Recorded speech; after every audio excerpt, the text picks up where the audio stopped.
Hey everyone, this is Matt with the Fundamental Investing Institute. Thank you for tuning in to today's video.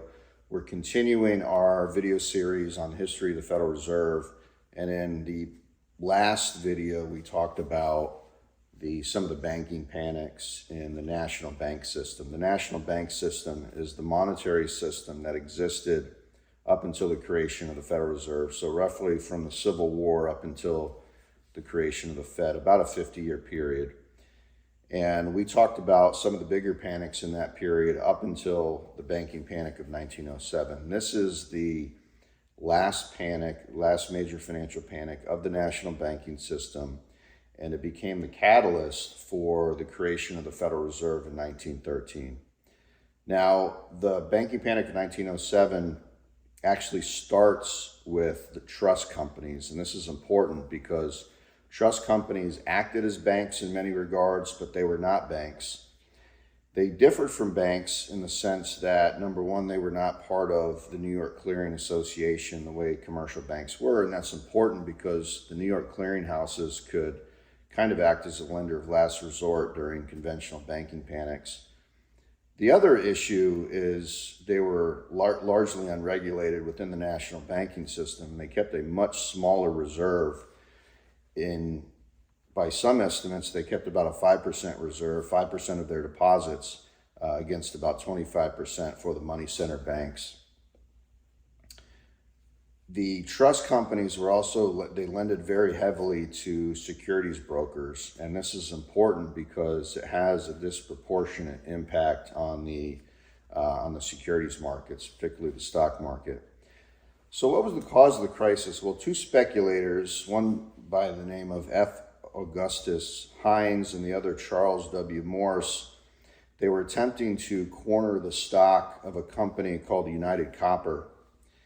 And if you don't know, a corner, this was very prevalent back before financial markets became federally regulated. A corner is when speculators would try to buy enough of the outstanding stock that they can control the supply and therefore could control the price. Well, the corner failed, and on October 16th, 1907, the stock price of United Copper collapsed. It led to huge losses for those two speculators. Word got out that there were a number of banks that were associated with those speculators, so you started to see some runs. Run is where depositors take their deposits out, and there's a huge behavioral aspect to this.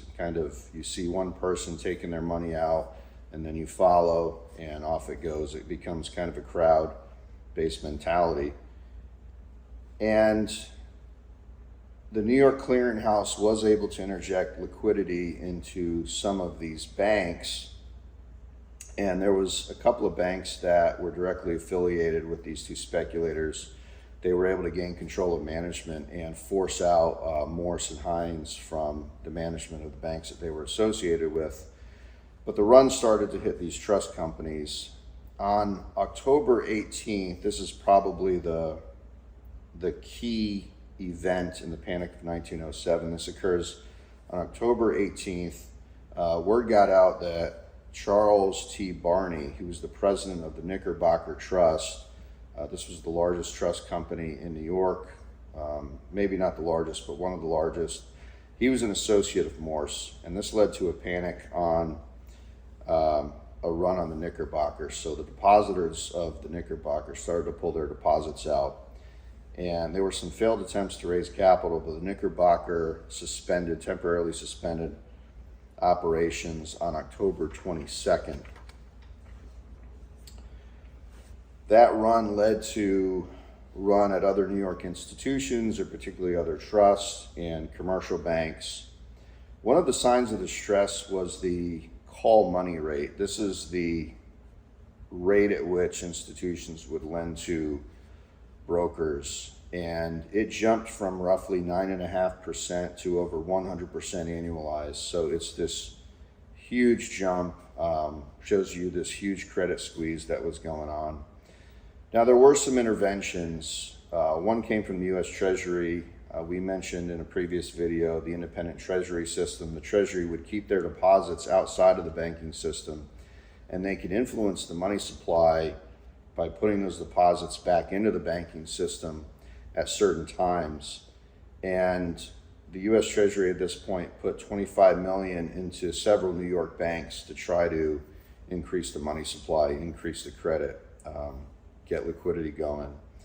The most famous intervention occurs from John Pierpont Morgan, J.P. Morgan, who at this point is in semi-retirement, but he gets together with some other bankers and forms a syndicate that interjects liquidity into the system. And this is probably what spooked policymakers the most, that you had a private citizen, a private bank, that would have to be relied on in times of financial panic. It really gets the ball moving towards the creation of the Fed. In the next few videos, we're going to talk about the policies that come out of this panic and how that eventually leads to the passage of the Federal Reserve Act in December of 1913. Thank you for tuning in.